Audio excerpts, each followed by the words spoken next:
What's up, everybody? It's your favorite counselor here, Miss Marita, back with another episode on My Favorite Counselor, so stay tuned.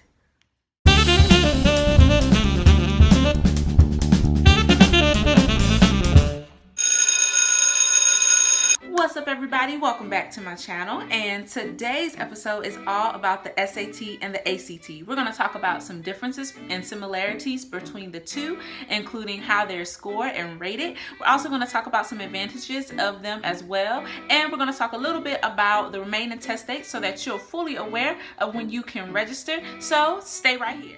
So today, most colleges or universities that you're going to apply to here in the United States are going to look for you to have submitted at least the ACT or the SAT test. That's right, you can take one or both of these college entrance exams, and most colleges and universities typically have a minimum test score that you'll need to have in order to be considered for admission into the college and university. Let's talk a little bit about the similarities and the differences between the two. So the SAT and the ACT both test the same criteria with one major difference. They both are going to test reading, writing and language, and math, but the ACT also tests science. There's also an optional essay portion for both the SAT and the ACT.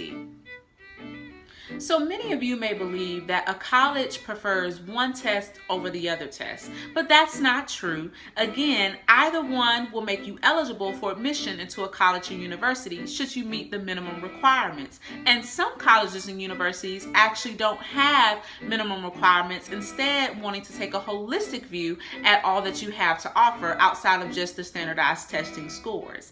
But although the exams do test basically the same subject areas, they do test them in different ways. The SAT is looking for more critical reasoning and critical thinking when it comes to those subject areas of reading, writing and language, and math. Not only do they look for what you've learned in high school, but they also look for things that might indicate your success in college or your ability to succeed in college.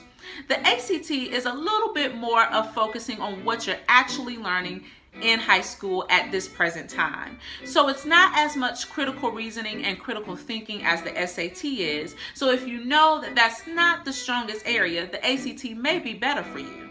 Both of them include an optional writing portion, but you want to make sure that you're aware of the college and university's admission requirements. Some colleges and universities still do require the students to take the essay or the writing portion on the SAT and the ACT in order for them to be admitted into the university. Some colleges don't require it. So my advice, and this is just here on My Favorite Counselor, is that you go ahead and sit for the writing or the essay portion on either of the tests. Either way, you'll be prepared for admission into the college or university. The SAT and the ACT are scored using different rating systems. So the SAT composite scores go anywhere from 400 to 1600, where the ACT composite scores go anywhere from 1 to 36. Of course, on the ACT, 36 is the highest score that you can obtain, and on the SAT, 1600 is the highest score that you can obtain, again, minus the writing portion. So each test allows you to sit for the exam 7 times each academic school year, and there are some remaining test dates for those of you who are interested in registering for the SAT or the ACT throughout the remainder of the school year. If you're interested in taking the SAT, you can register for their upcoming dates in November, December, March, May, and June. If you're looking to sit for the ACT for the remainder of the school year, you can register for the following remaining dates: December, February, April, June, and July. When registering for the ACT or the SAT, you want to be mindful of the registration deadlines. If you happen to register for the test outside of the normal registration deadlines, they do assess a late fee. If you want to be aware of those registration deadlines as well as the remaining test dates, make sure you visit collegereadiness.collegeboard.org for the SAT dates or ACT.org for the remaining ACT test dates. So as a student, you are free to take the ACT or the SAT as many times as you would like, but be mindful that there is a fee associated every time you sit for one of these exams. Now, both exams cost $46 to complete if you are going to take the exam without the writing or the essay portion. If you would like to take the SAT with the essay portion, then that fee exam is going to be $60. And if you would like to do the writing portion with the ACT, then that exam is going to be $62.50. So the great thing about both of these exams is that each one of them offers fee waivers for students who are not able to afford the registration cost. You do have to meet certain economic criteria in order to be eligible to receive a fee waiver, and you want to make sure that you work with your high school counselor in order to get the fee waiver if you believe that you're eligible for it.